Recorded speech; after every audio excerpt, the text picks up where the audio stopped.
When you are a person who is dedicated to 5 prayers a day, morning, afternoon, 2 of them, and in the evening another 2 of them, what would happen?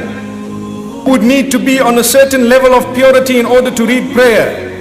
It would become difficult for you to sin.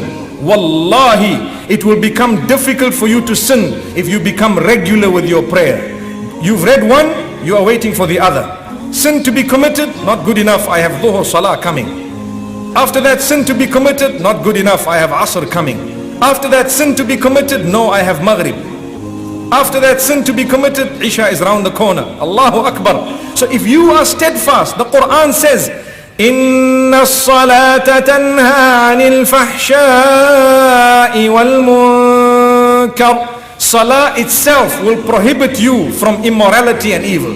Salah on its own has the power to stop you, to pull you back from immorality and sin, evil.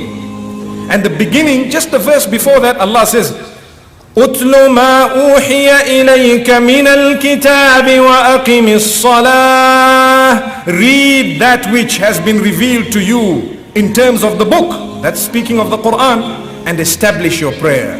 May Allah subhanahu wa ta'ala make us strong.